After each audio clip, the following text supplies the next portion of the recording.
特别为了今天这场活动，也帮我们准备一些跟 Google 翻译相关的内容的同事会跟我们做一些Google 在机器学习翻译这个领域上面的分享。那我就不多说，我就先请立峰先帮我们开始。立峰，大家早，不好意思，大家可能早上都很忙，很辛苦。那其实也非常高兴 Google 有一个系列的每一季一次的这个媒体的聚会，特别来跟大家分享这个机器翻译。那我们等一下很重要，我们有一个机器翻译的产品经理会跟大家做分享。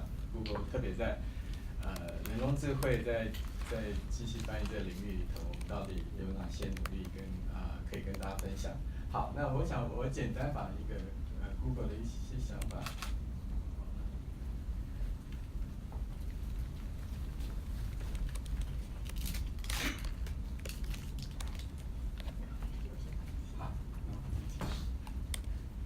好 ，OK， 好，谢谢。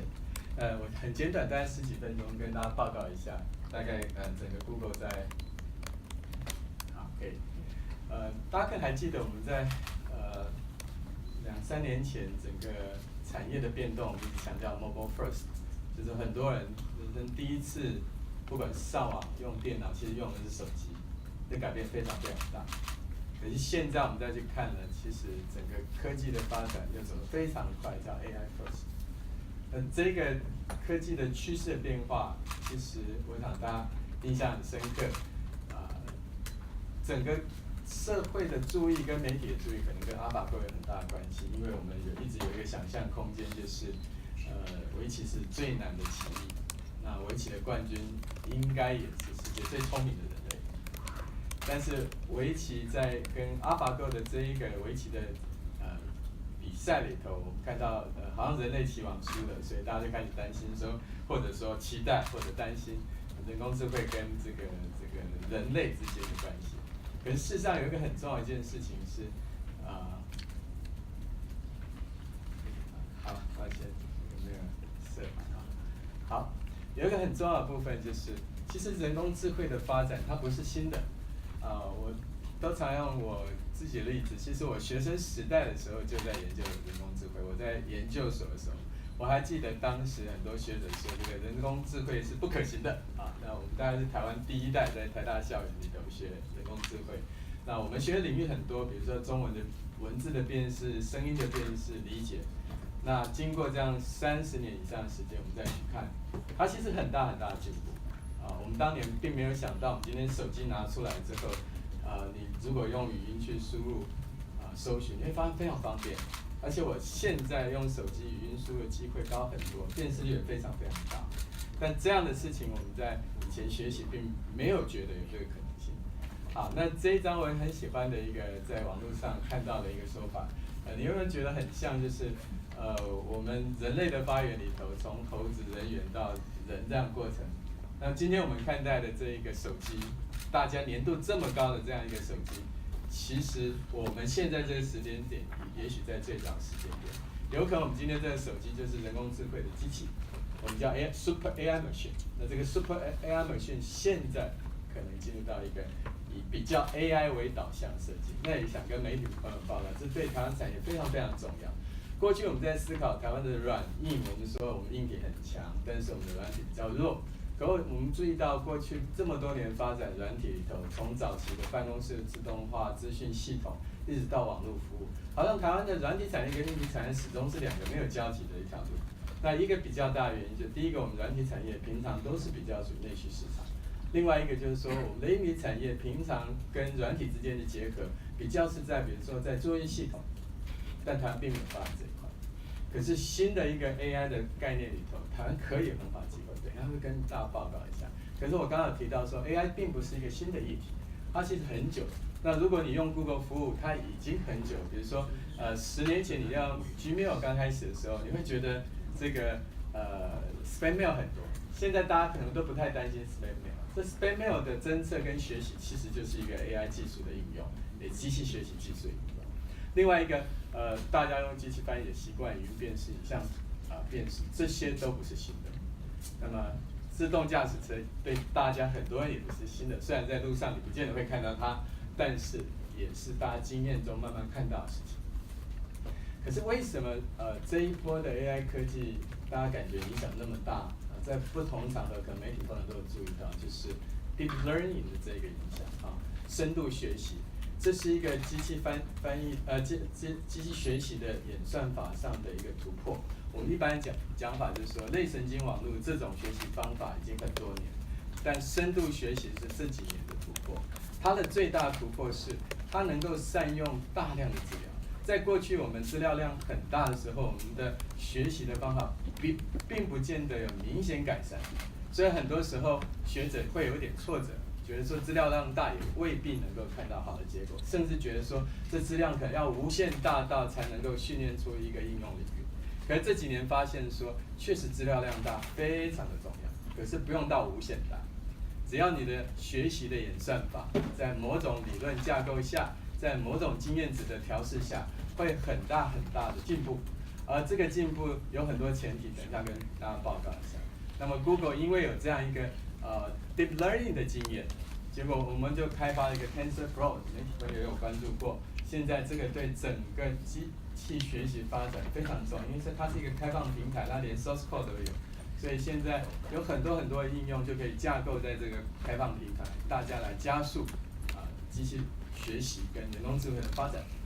好，那么可能很多人会关心说，那人工智慧发展到底怎么去衡量它？到底现在是什么样的进度？到底未来会怎么样？你如果去查一下 Wikipedia 用 Progress in AI， 你会发现它有一些分法，它会把某些能力人类可能更擅长，某些现在的能力可能是电脑更擅长。那比如说下棋这件事情，觉得大多数的人类是赢不了机器的。比如说开车这件事情，在 Wikipedia 的定义里头，他认为是人类其实是不会开得比机器更好。可是为什么我们的开车没有办法在马路上呢？因为我们希望机器帮我们开是绝对不可以出车祸的。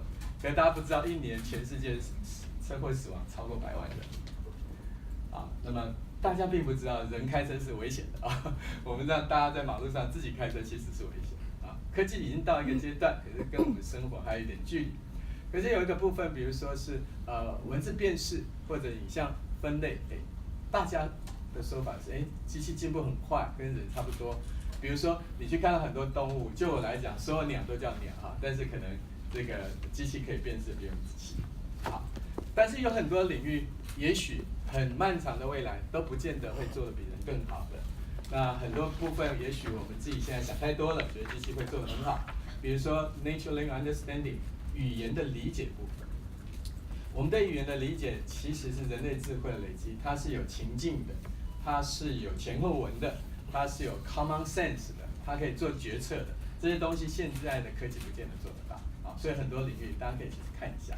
那这几年为什么人工智慧的影响那么庞大？其实是除了 AlphaGo 之外，大家如果有留意，其实在这一个国际上在 AI 投资里头。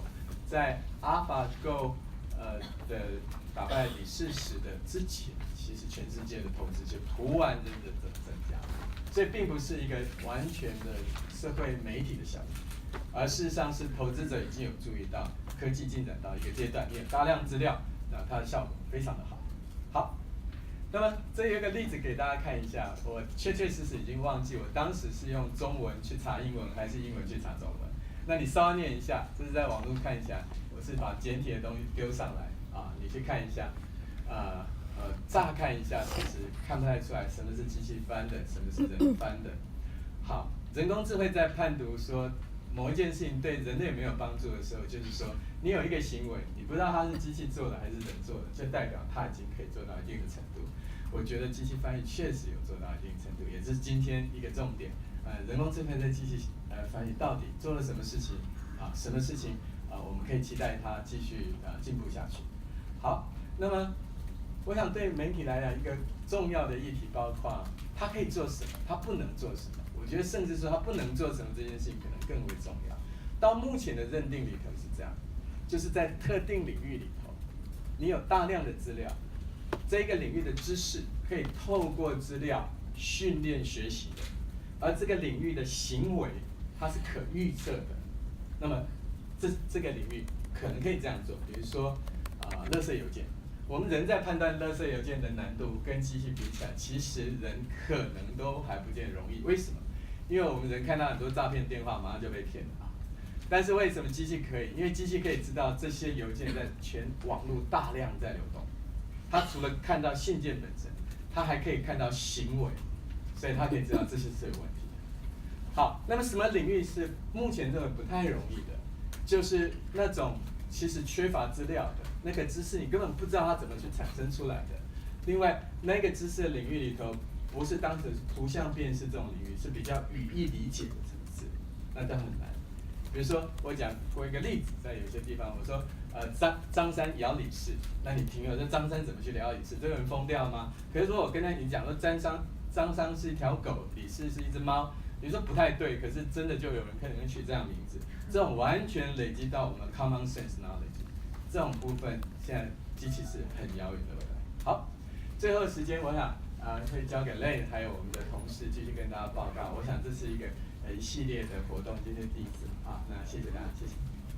谢谢立峰帮我们分享，就是那个 AI 的跟机器学习的，就是目前一个比较前瞻性的看法。但是等一下活动结束以后，立峰还是会稍微留下来。那如果有兴趣有一些相关的问题的话，也是可以待会我们可以再交流一下。那刚刚立峰有特别提到，就是说我们现在接下来呢会规划，就是说大约每一季会有一次的特别跟媒体朋友们分享我们在不同领域，因为机器学习对 Google 而言，它不是一个直向，它是一个纵向的一个技术的发展，它会在各种产品，然后甚至各个产业的领域里面都会出现，所以我们会有一个季度性的这样的规划。那届时这是第一次，那我们的主题是针对这个翻译的部分。那因为翻译呢，其实也跟我们的生活非常的息息相关。那尤其这个最近我们也才有针对就是中英文这个互译之间的一些改善，我相信大家都有发现这个部分。那只是一直没有一个很好的机会呢，由我们这个总部负责产品开发的发言人来跟大家聊一聊这个部分到底是怎么完成的。那所以这边呢，我们就请我们就是远在总部的这个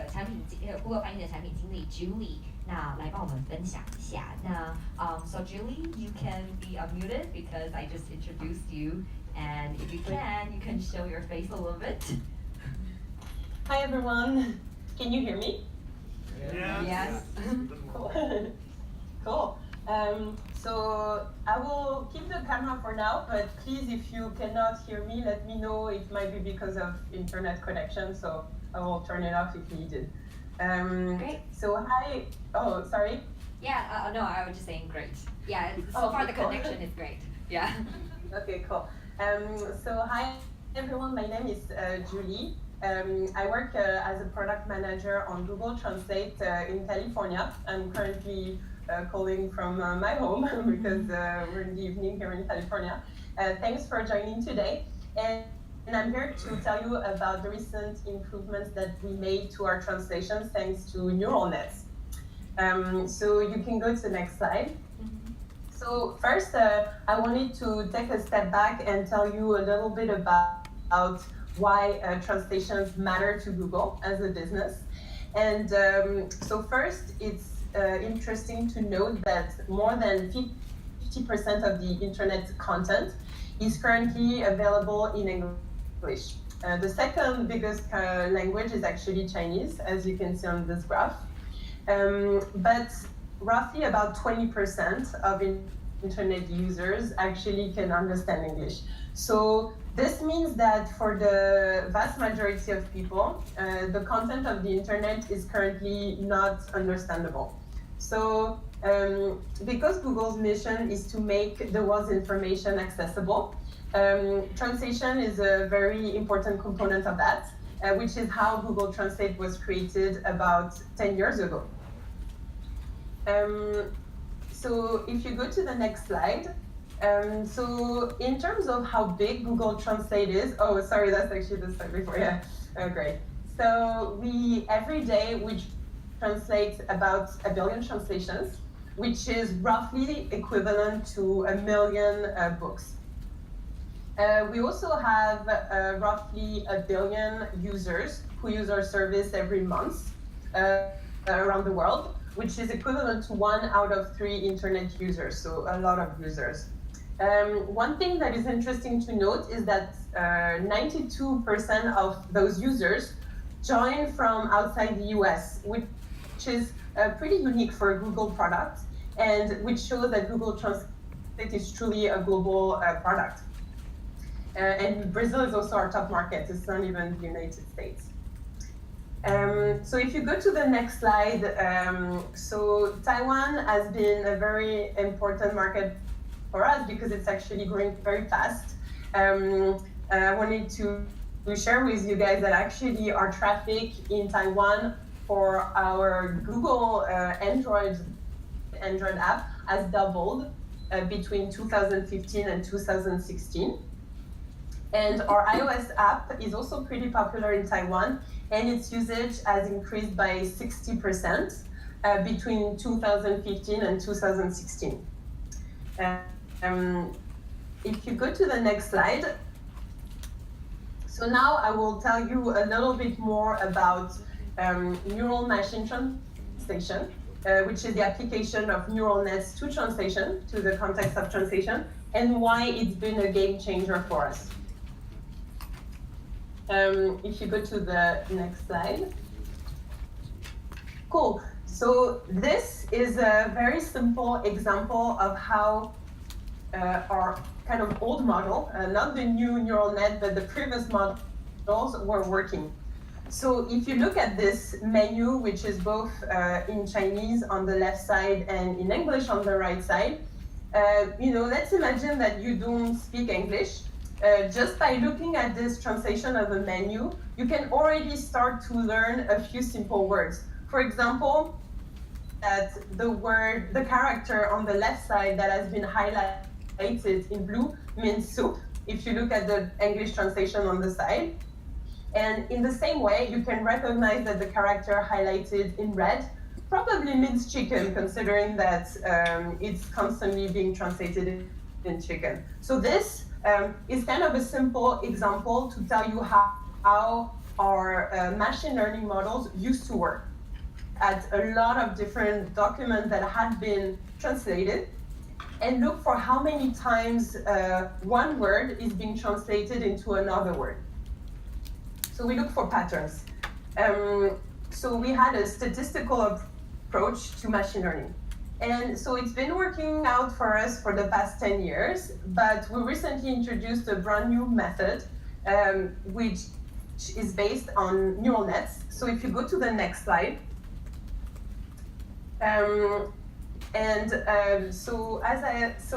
on this slide, you can see that on the left side of the screen, we talk about the phrase-based machine translation, which is the previous model. For short, we call it PBMT.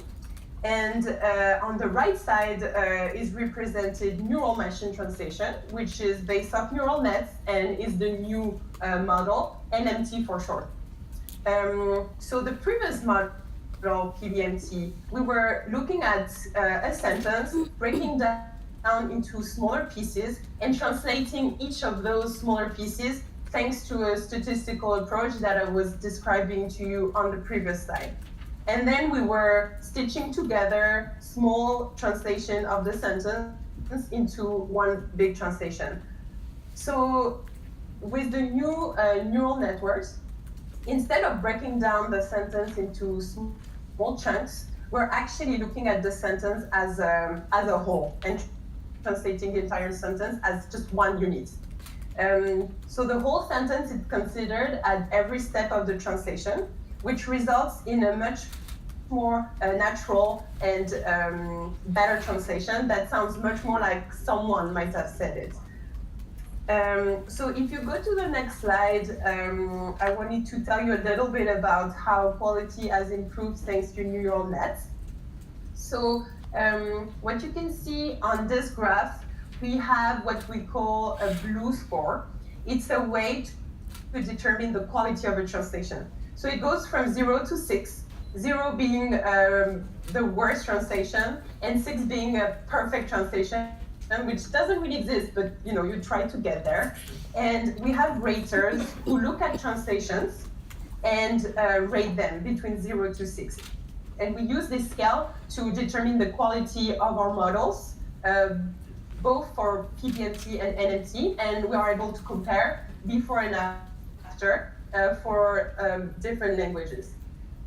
In the past, when we were still using phrase-based translations, when we were making a significant improvement to our model, we were usually getting an improvement to our blue score along the lines of 0.1, improvement of 0.1 on the blue score scale.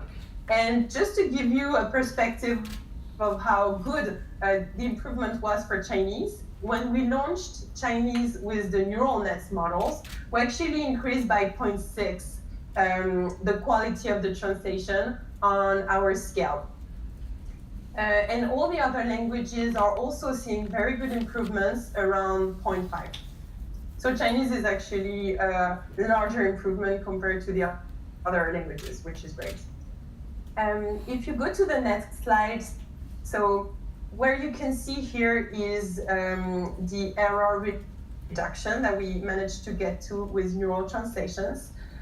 So on this graph, the yellow line represents human translation quality. Not necessarily perfect, but it's usually the better translation that we can get. And with neural, in certain languages, for example, in French, getting closer to the quality of a human translation. And of course, we continue to make improvements to our model to close the gap in other languages as well, such as Chinese. So if you go to the next slide, so of course, the best way for you to understand that our translations got better is to definitely look at an example that Lan prepared for us, because I don't personally speak Chinese, but I'm hoping that by reading this example, you can get a good idea of how much better the translations are with neural. And just in case it wasn't clear, the second translation in the bottom is the new translation made by neural nets. Can you guys see a difference? This is actually a part of Donald Trump's inauguration speech. Yeah, 就是川普的就职演说中的一段，我们拿来就是很新的东西，我们来做一个示范。那可以看到文法跟语义上面其实都有显著的差异。导入这个神经网络的翻译之后 ，Thanks, Julie, I would just explain a little bit. You can go on. Okay. Okay, so if you go to the next slide. So I wanted to also tell you a little bit about the timeline that we had for launching the neural nets in Google Translate. So when we first started to talk about this project internally as part of the research org at Google, we imagined that it would take 3 years for translations in Google Translate to use neural nets. But actually, we already saw some really good results as early as in 6 months after starting to talk about the projects. And we ended up launching our first language pairs only a little more over a year after we started to talk about the project. So it was much faster than what we initially planned, which is not very common for tech companies and Google. So that was really great. And Chinese was actually the very first language that we launched as part of our neural net rollout. And this was in September of last year, and it went out along with a blog post and a paper. And then many more languages followed. Our more recent launch was just about a few days ago, and including 26 new languages, including 9 Indic languages. And we continue to roll out more languages. If you go to the next slide. So this is just to give you a bit of an overview of the model architecture. and how complex it is. So it runs on 8 GPUs, and on this graph you can see the encoding part is on the left side and the decoding part is on the right.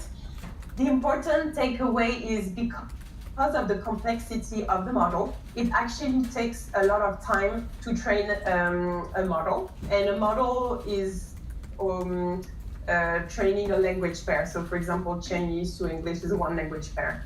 So to train a model such as English to Chinese and Chinese to English, it actually takes weeks because of the complexity of the model. So if you go to the next slide, so as I mentioned, it takes several weeks to train our model. In order to get good results, we also need several hundreds, millions of previously translated documents. And in addition to that, Google Translate currently supports 103 languages. So if we wanted to support every single language pair, so not only Chinese to English, but for example, Chinese to Japanese, Chinese to Korean, and every other language pair, it would take really a lot of time, and simply this model didn't scale. So we had to come with a better way to expand our neural nets to more language pairs.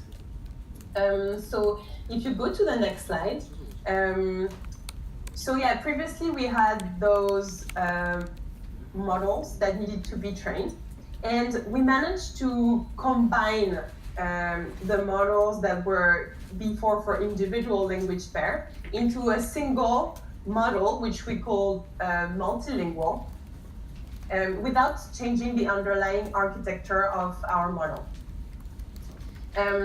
So if you go to the next slide, so this is, so what we did is train our so-called multilingual model in several language pairs. For example, English to Japanese and English to Korean for the example that's on this slide. So one model could now not only do one language pair, but two language pairs. And so the question that we asked ourselves was, could it actually do even more than that? And the answer is yes. And if you go to the next slide, the result of this experiment was quite amazing, because the multilingual model was also able to translate between Korean and Japanese in this example, and Japanese to Korean, without having ever seen any examples of translations between Japanese and Korean. So it means that we can train our models. Julie, we lost you. 稍等一下，有可能是网络。Zero-shot translation. And Julie, I'm sorry, can you hear me? Yes. Can you repeat your previous sentences because you were frozen? Oh, sorry about that. No problem. Sorry. Maybe I'll just remove the camera. Okay. It might be a little bit better. Yeah. Sorry.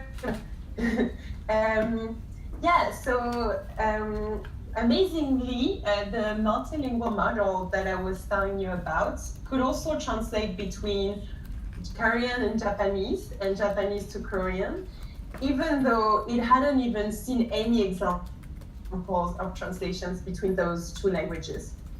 So we call this zero-shot translation, and we actually tried to analyze, how come the model was able to even do this. So let's look at the next slide. So what you can see on the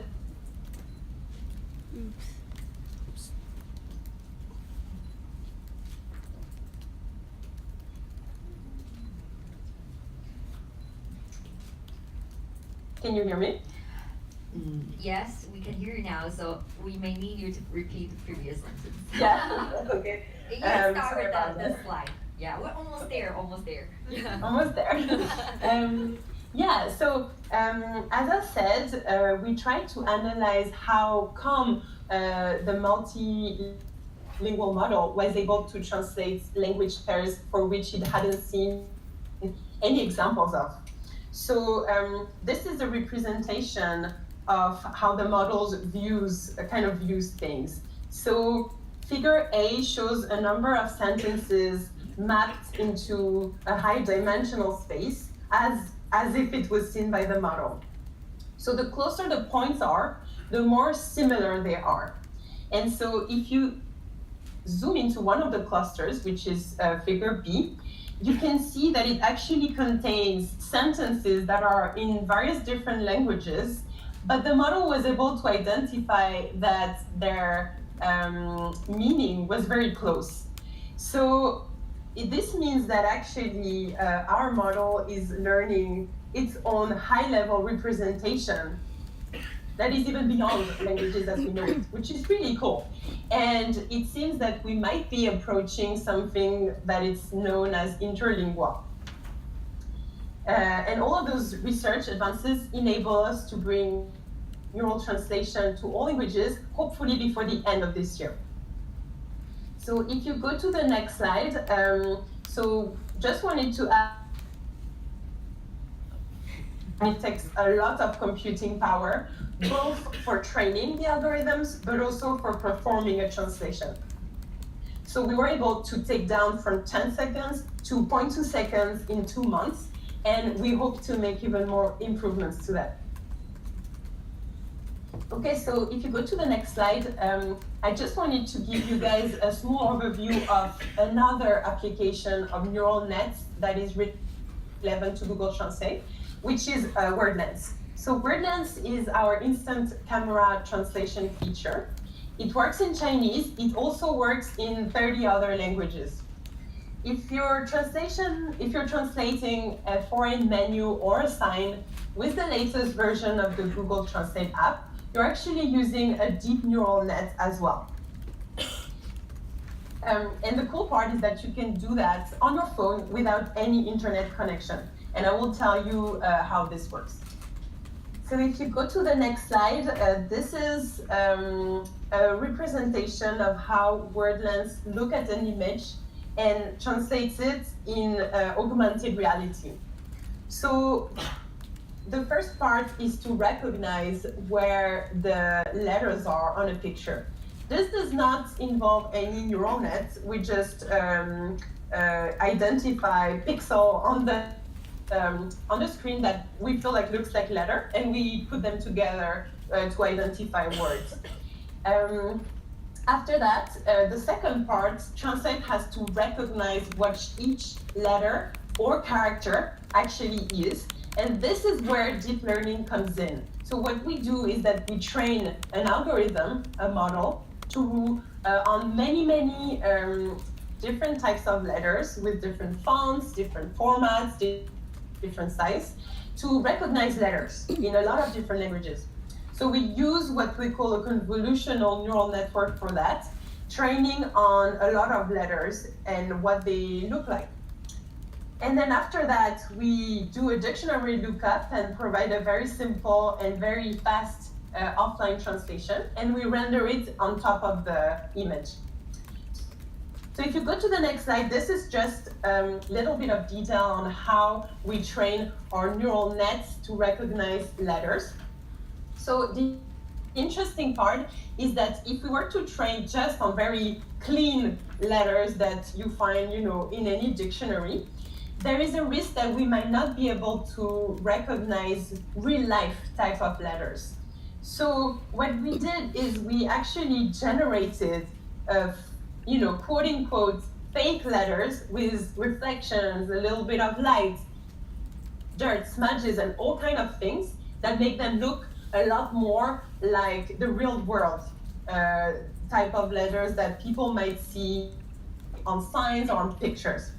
So we trained our algorithms on those. We also did that with many different types of fonts in order to improve our recognition of letters and characters. Cool, so if you go to the last slide, in terms of next steps for neural nets, so there are a few things that have been a challenge and that we will work towards improving in the next few months. So we want to improve translations for numbers and dates because it's currently been a challenge with our neural nets.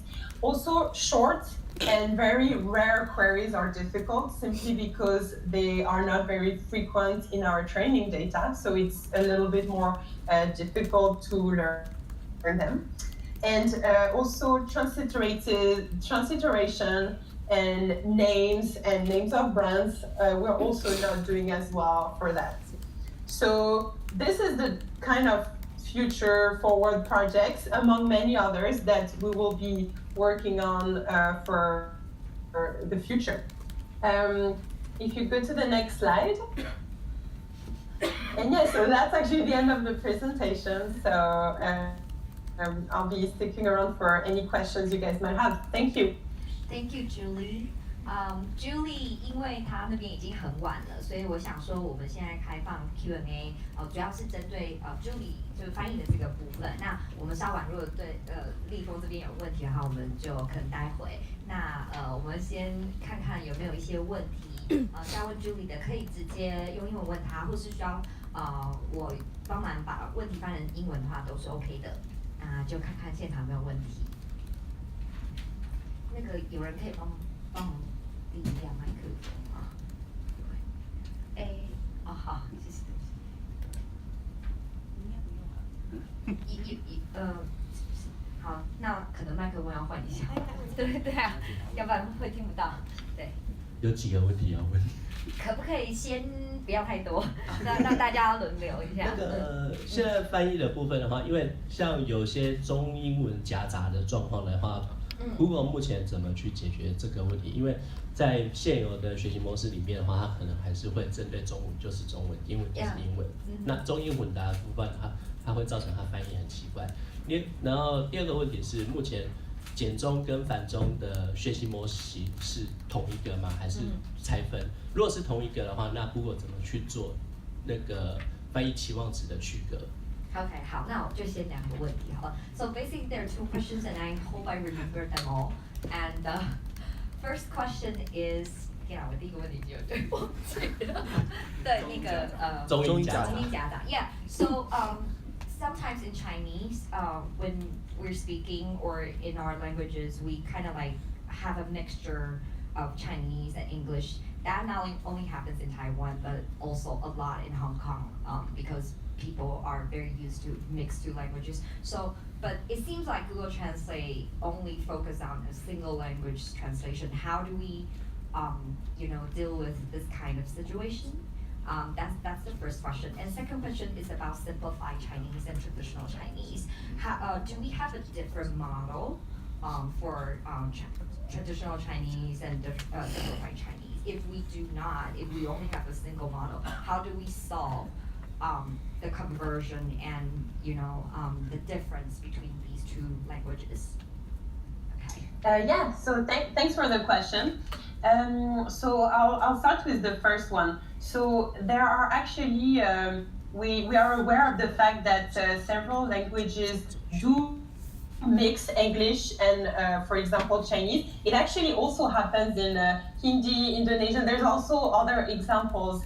And currently, what happens in theory, if you use Google Translate, is that we just leave the English part as it is, and we just don't translate it. But ideally, in the future, we would do a better job at understanding the entire paragraph, including the English words that are part of it, and translate in the best way. But it's not currently something that we support. But I think it's actually excellent feedback, and this is something that we definitely want to do better in the future. So regarding the simplified and traditional models, we actually have only one Chinese model. And the reason is, if we were to split into two different models, we would have significantly less training data. As I was mentioning during the presentation, we need hundreds of millions of documents that have been translated in order to build a successful model. So in order to have a very rich corpus of data, we actually didn't break down into models. It's only one model. And what happens is we then have a separate that turns simplified Chinese into traditional Chinese. So we're not particularly doing something special for that. However, we do have a tool within Google Translate where people can submit better translations. And since we actually don't have any linguists or language specialists in the team, so only engineers, product managers, and designers. So we really rely on our community of users who speak Chinese or other languages to help us do a better job with the specificities of their own language and provide better translation when it's necessary. We have what we call the Google Translate community, which is a crowdsourcing effort. And the community can work both for traditional or simplified. And our users help us, continuously improve our translations for both simplified and traditional Chinese. 这样会答到问题。OK， 那要不给你等一下好吗？先，你 OK 了吗？还好。Julie, this is Samuel from Sintran Startup Foundation. Basically, I have two questions. The first question, would you mind to simply share what is the relation between the Google Translate apps and the latest Google Cloud Platform APIs of a translation service?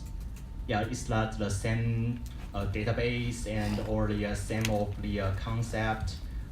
When for the developer can also use the same kind of the algorithm the Google Translate team is using?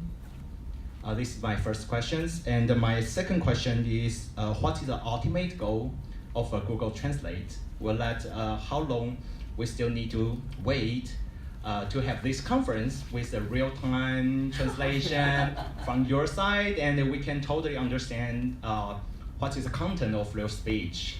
Yeah, thank you. Wow, such a big question.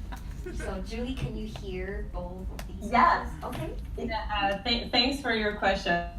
And I was able to hear. Okay. So with regards to the Cloud API, yes, it was actually announced fairly recently that it's now also supporting neural translations.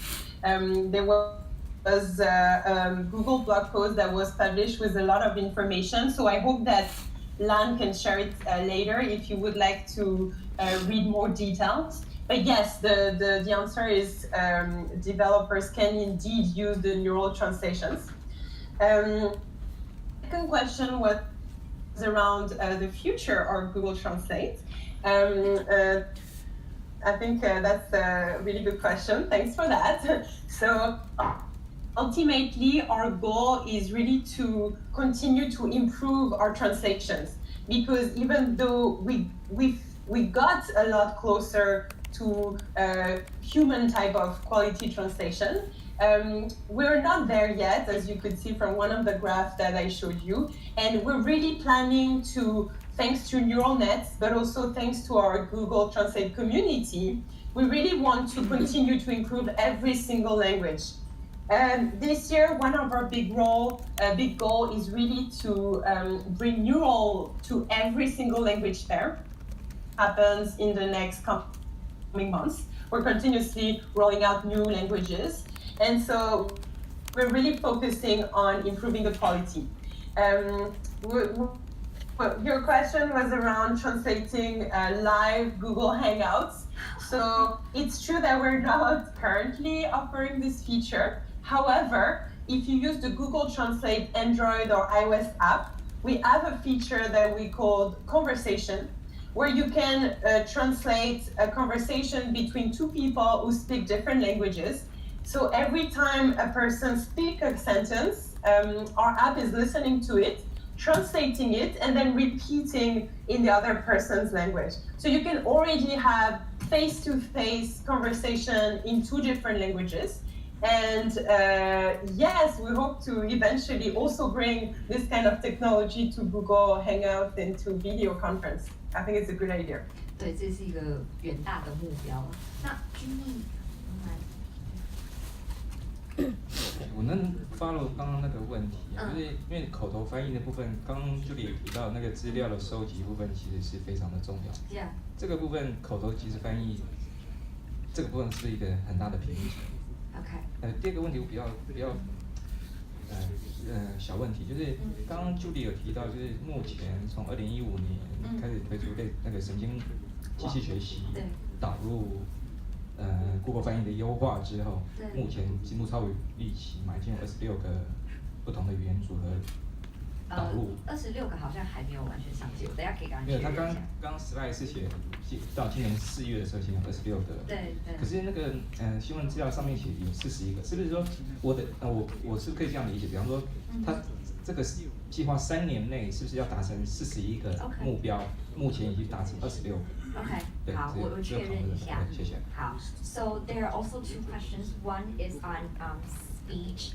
In real-time speech translation, because you just previously mentioned that Google Translate relies on a lot of data, but when we compare speech data and text data, it seems to be harder to collect the data from the speaking language. So how do we overcome this challenge? What will be our progress on that? And also another question is that he wants to confirm that. In the slides, we said that we've already done 26 languages for neural deployment, but we also see another number said 41 languages is our goal. Can we say that we've already completed 26 language sets among the 41 language as our ultimate goal? Okay, so the first question was about speech. And so actually the way the conversation mode works is we are not training on speech data in English translated into speech data in Chinese. The way it works is that when you speak into your phone, is sent to one model that is the speech model that transcribes this speech into a text, and then the Google Translate engine translates it and sends it back to speech, which then turns it back into a speech. So it's basically 3 different models that are working back to back, recognize what is being said, one to translate, which is owned by my team, and another one that is putting it back into a speech, which we call the touch to speech. So what we basically doing is there is a speech team here at Google who is dedicated to gathering data in every languages.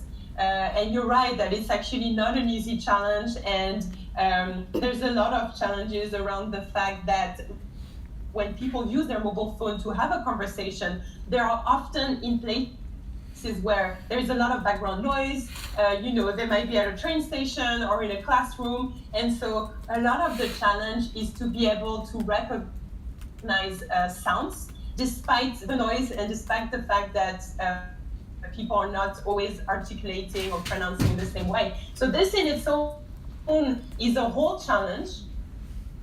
So once the text has been, when the speech input has been turned into a text, that's when Google Translate jumps in and translates the text. So it's not the Google Translate team that is actually handling the speech data, but it's another model that was developed by another team. And we're working in collaboration together, bringing the conversation mode to life.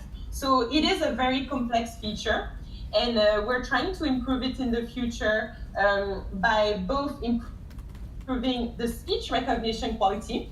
A lot of different improvements can be made, for example, around people's accents, the ability to recognize the voice of younger children and from people everywhere in the world, regardless of background noise or not. So this team is improving their models, and the Google Translate team on its own is also improving the translation model so that the conversation mode ends up doing better results.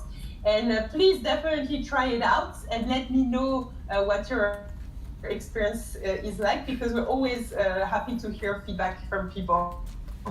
So yeah, definitely have a try. And actually, I think I forgot the second question. Yeah, it's about the 26 languages with neural right, yeah. and the 41. Yeah, so actually, if you want, you could go back to that slide, because, yeah, sorry about that. It was probably confusing, but actually the 26 was only what we launched in April. But there were many more before that. We had 7 in March, 16 in November, and then we had Chinese in September. So yeah, I believe that probably adds up to about 41. 所以总共已经in total 26是只有4月份的时候的，对 ，Yeah。那前面那个问题，应该是说我们其实 Google Translate 都是以 text 以文字为主的。那我们是有另外一个 speech team 专门做语音的辨识，那它可以很快的辨识你的语音，然后把它转成文字，然后 Google Translate 再把它转化成这个翻译的内容。但是它有强调会再跟这个 team 有更多的合作，以后在 conversation mode 可以更快的去做翻译。I think we only have time for one last question. Okay, that was you? Yeah, one last question. Okay, I have one last question for you. I'm wondering, according to your slide, the translation for both English to Chinese and Chinese to English is probably the most not performing that well compared to translation from English to maybe German or French. So I'm wondering why does it happen? Yeah, that's a great question, and there's several pieces to that. So first, the other languages that you can see on this slide that are doing well, better than Chinese, have Latin scripts. So they are actually closer to English in terms of both the grammar and the script that's being used. For Chinese, there are several challenges that we face. One of them is word segmentation. And I'm not a Chinese speaker, so correct me if I'm wrong, but I think there's no space in between words in Chinese. And so, whereas in English, every word has a space in between the words. So that's part of the challenge with Chinese when we translate with neural translation. Actually, if you look at, of course I don't have this slide today, but if you look at our performance with the previous model, the gap was actually even larger between Chinese and, for example, French or Spanish, which are typically the languages for which we do the best. So thanks to neural translation, we were able to reduce the gap between Chinese and the other Latin languages.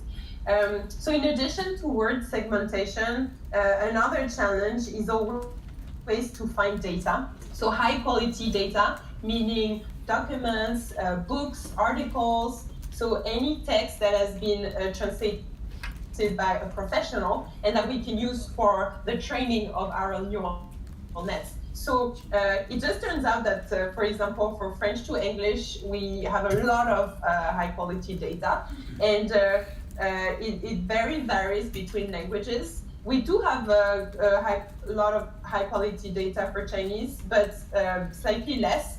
And for other languages, we have a lot less data. It happens, for example, for Indic languages, we just don't have as much data as we do for Chinese or European languages. And this contributes to an even bigger gap in quality if you compare it to the other languages.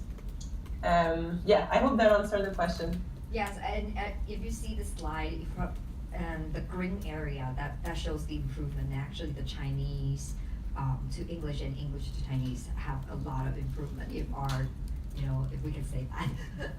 Yeah. Can I have a follow-up question? Yeah, I think 那不然我们之后再 follow up 好了。I think Julie, we really need we really want you to go to bed and take some rest. Really, thank you so much for your time, and we will wrap up here. And so if if we have some follow-up questions that really need your expertise, we will send them to you. And really thank you so much, and have a good evening. Yeah, and thanks everyone for your attention. Thanks. Bye. Bye.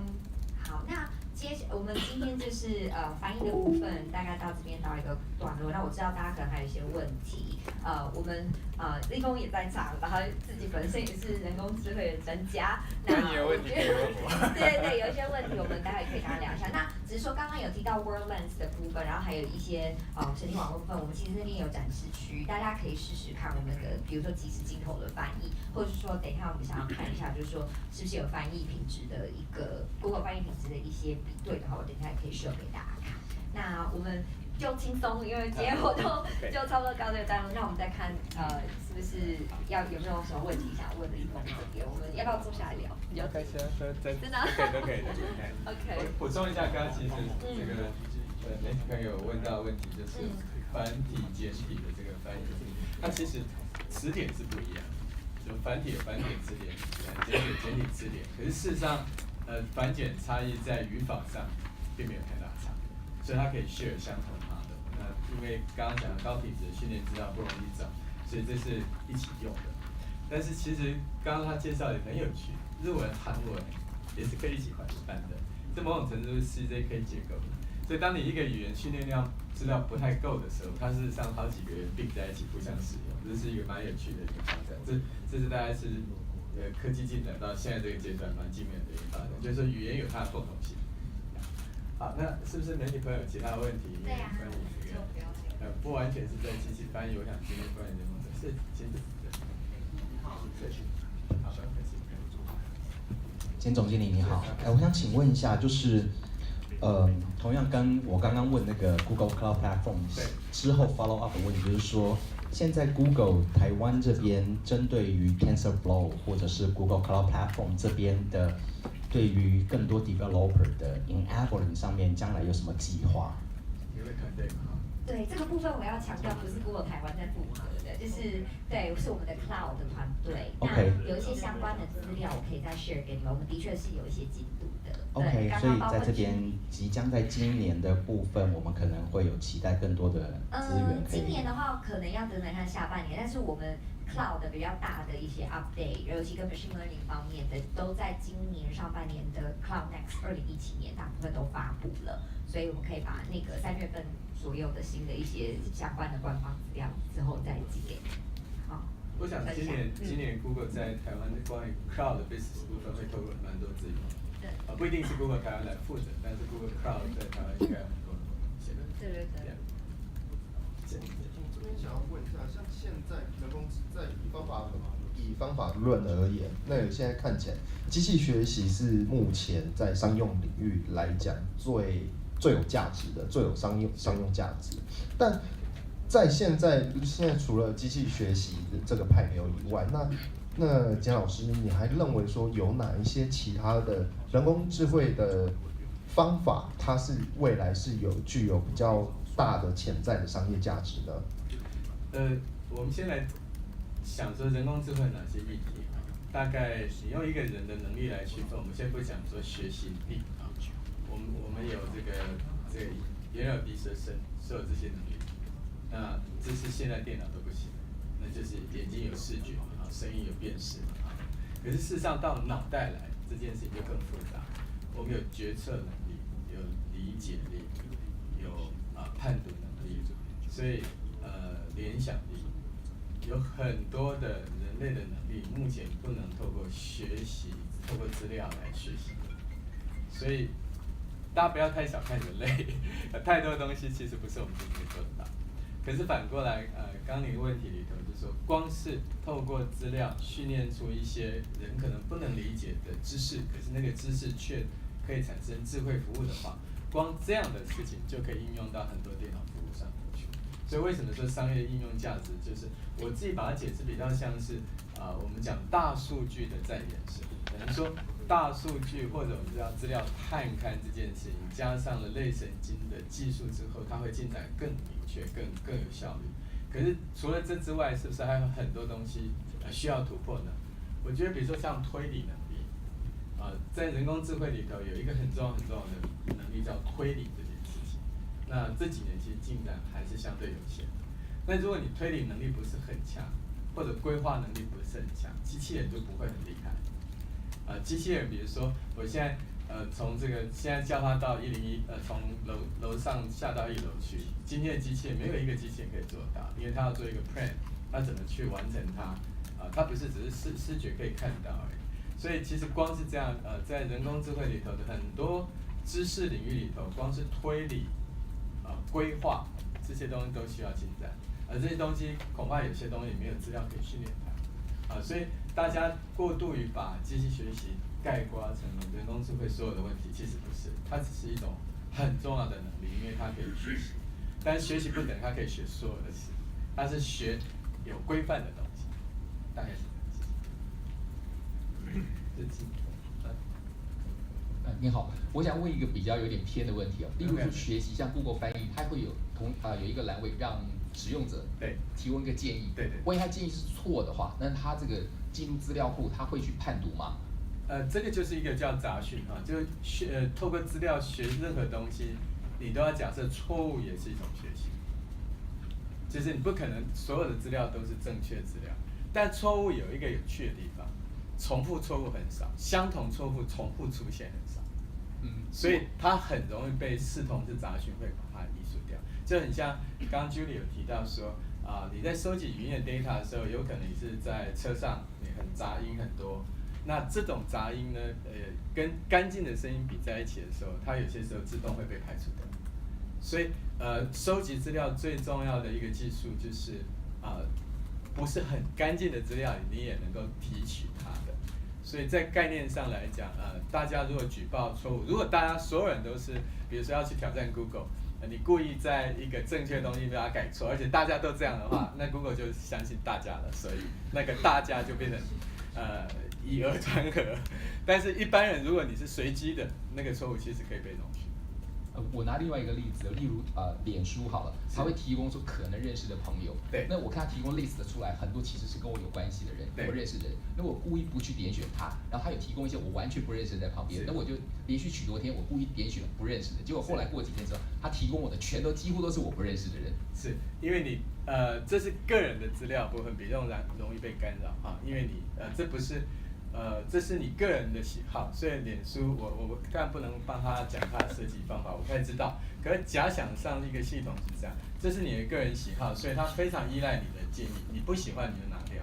可是你的建议跟10亿人口的建议最终产生共同的知识这件事情，一个人没有办法影响那么大，所以这两个有点不太一样。再问一个小问题，讲到中文繁体跟中文简体的部分哦，那例如说于右任的于这个字，还有那个于在什么地方？对。那如果他姓氏的话，比方说有人是于，他其实乌变成乌。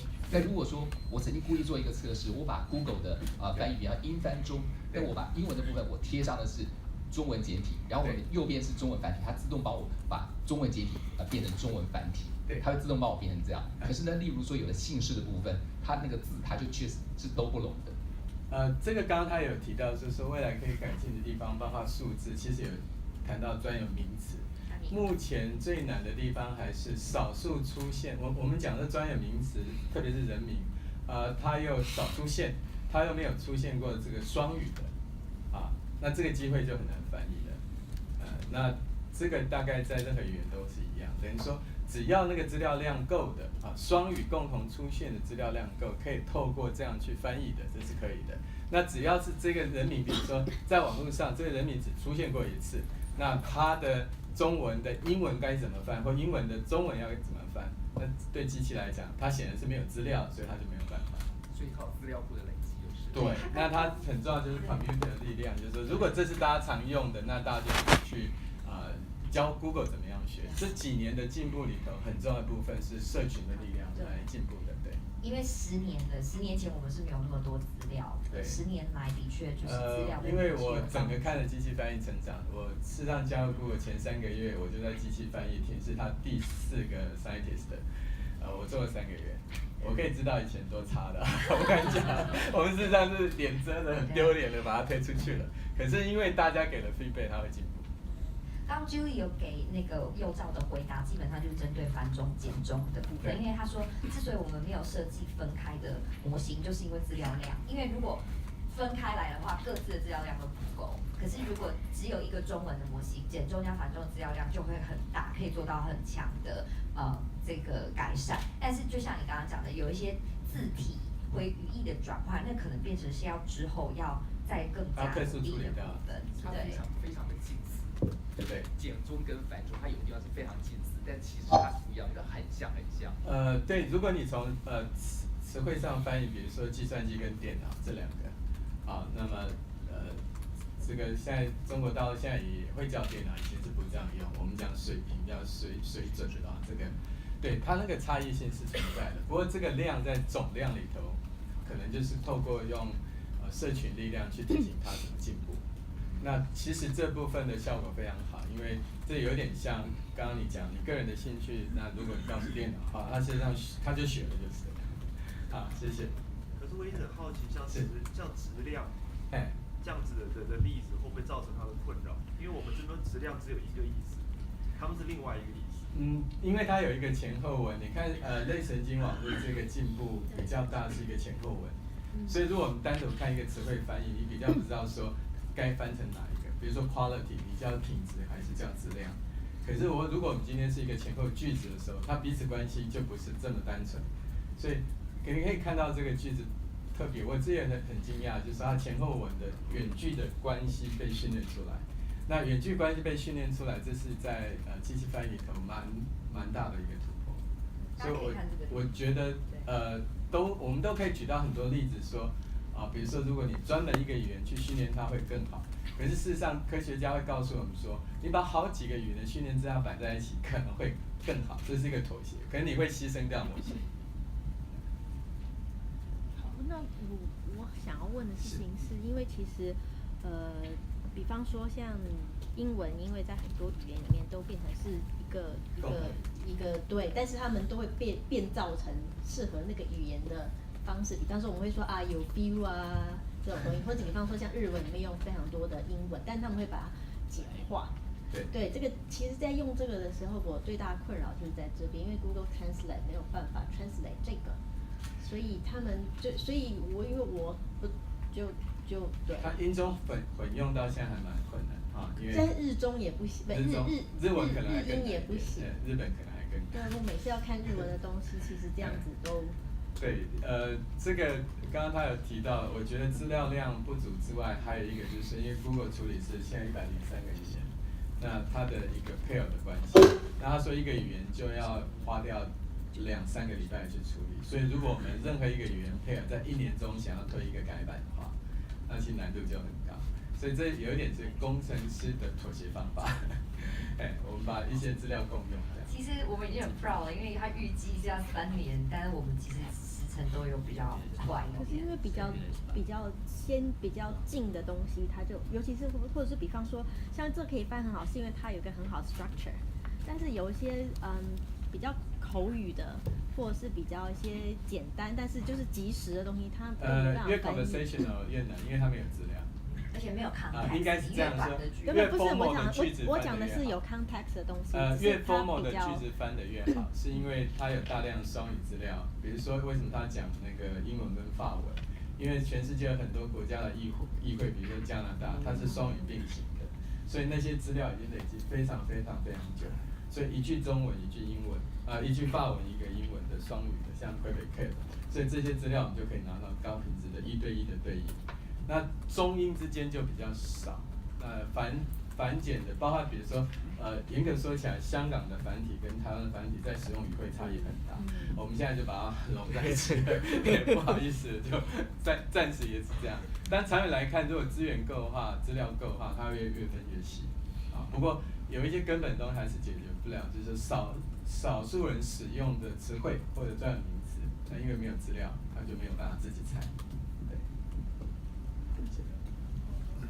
对，好，我想请教2个部分的问题。第一个是那个Google 翻译已经这么强了，但是 Google Home 的那个中文的命令或理解、语言理解那个部分，实际上仍然没有办法支援到中文。这个的技术上的差异，以及可能近期有可能实现的部分，会中文语言的理解可以做到哪里？另外一个是老师一开始提到的是台湾在这边有一些机会那部分的，可以谈一下。好，我觉得是这样哈，就是翻译它这件事情跟比如说像我们这样的 Google Home 或 Siri 这种对话，这是2个完全不一样的议题。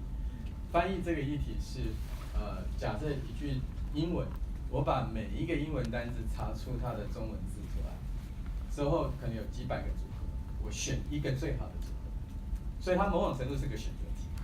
就我查字典后把所有的名词找出来，之后选择一个几率最高的部分。所以在概念上，它只要把这些彼此之间的关系统计出来，它是可以做得到。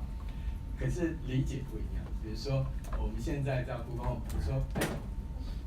比如说把灯打开，之后他讲不够亮，再开一点。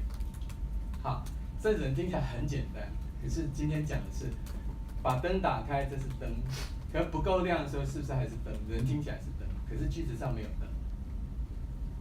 那么电脑要知道漏掉的这个主词是谁，而这灯是指哪一个位置的灯？那你说我眼睛看着它，可是电脑怎么知道你眼睛看到那个灯呢？所以它难度就非常非常高。对人觉得容易的事情，对电脑，尤其是越简短的句子，它的难度越高。因为越长句子为什么上头翻得好？句子一拉长之后，所有的资讯都呈现出来，它名词、动词的都比较多。越短的话，省略的东西越多。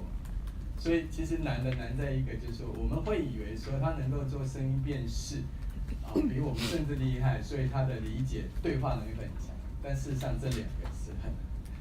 好，更重要的是没有训练资料。我们在生活空间里头，这些对话都没有被保留下来，我们甚至找不到这种对话资料。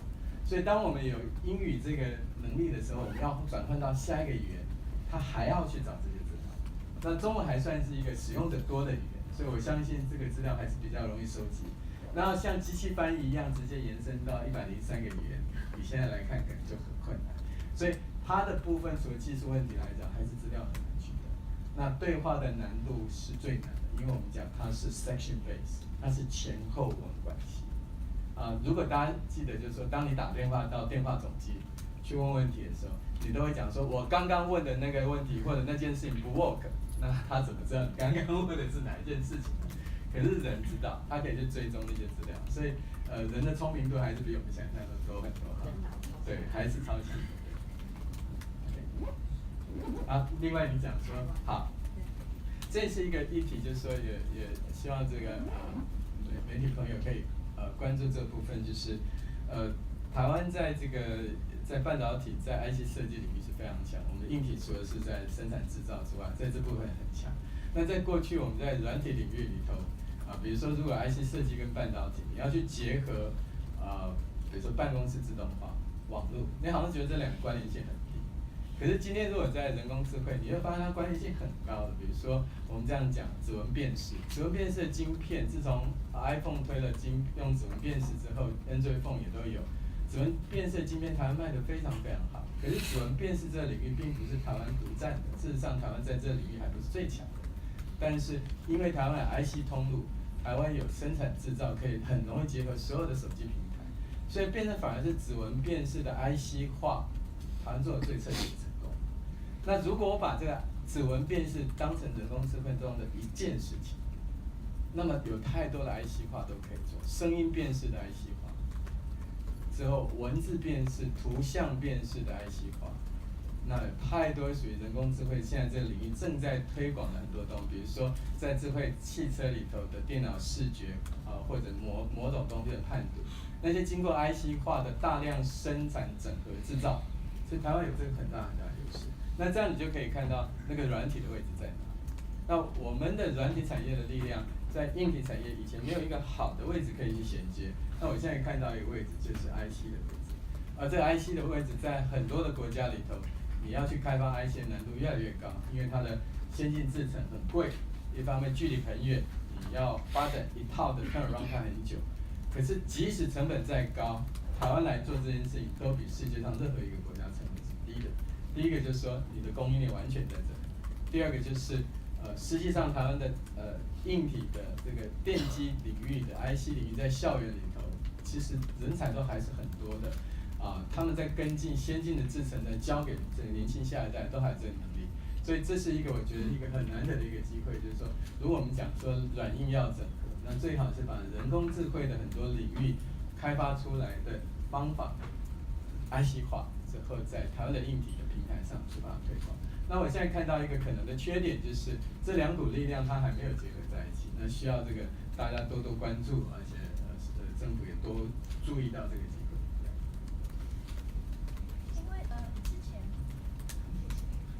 因为之前其实我们有跟比如说张善政或者是跟陈良基部长就稍微都讨论过，然后其实那时候部长他们的意思是说，他们接下来会把人才还有就是很多重点精力放在就是开发 AI 的软体或者像机器学习这些技术。可是其实我们也知道，比如说像 Google 或者像 Facebook， 就是这种拥有非常大资料量体的这些企业，其实他们在比如说做机器学习或者做 AI 人工智慧，对台湾的这个，比如说我们新的开发者来讲是更具优势的。那相较于这个，就是政府说可能说要加强软体能力，然后再加上您刚刚说的其实是软硬整合，这中间的这些 gap 你会怎么看？好，我想这是很好问题，就是有些东西台湾适合做，有些地方不见得合适。举例来讲，指纹辨识你是采集这指纹资料，这些东西某种程度是有能力可以采集的，所以这个东西台湾其实是没有广大的使用者。因为如果你今天是在手机前端才能够取得的资料，那如果我们台湾没有一个服务能够10亿的使用者，那你这件事就很难做。可是如果你今天要做图像辨识，网络上图片已经够多了，多到其实是可以取得的资料，那个领域就可以台湾适合做。那如果你要做所谓的假设今天是人工智慧，可是它要做地形地貌的辨识，这种东西卫星资料台湾也都有。所以在某种概念上，我们不是完全没有资料，我们缺乏的资料是消费者的资料，就是终端服务 consumer 的 data， 那一类的东西可能不适合台湾做，可是有很多是属于公开资料可以取得的，那个领域其实台湾可以做。还有一个部分是说，我们不竟然在很多概念，比如说像怎么辨识，如果你去查很多专利，你会发现大部分专利都有以色列手上。但是最后，以色列跟台湾是一个完美的结合，因为以色列有很多很好的科学家，但是他们没有生产制造，他没有 IC 通路，他也没有 IC 跟硬体整合。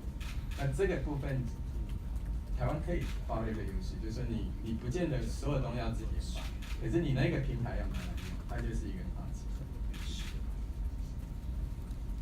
我们开放问题在2题，好吗？我们的那个时间差不多，那待会大家就可以自由看一下，就是我们的 demo 或是怎么样的。对，好客气。还有吗？还有问题吗？那还是说我们就开放问题到这边为止哦。好，那就谢谢大家，谢谢立峰，谢谢大家，谢谢。好，没关系，好，谢谢。那我就先离开了。第二次能见到的是52次。就是对科技的人跟对科技的。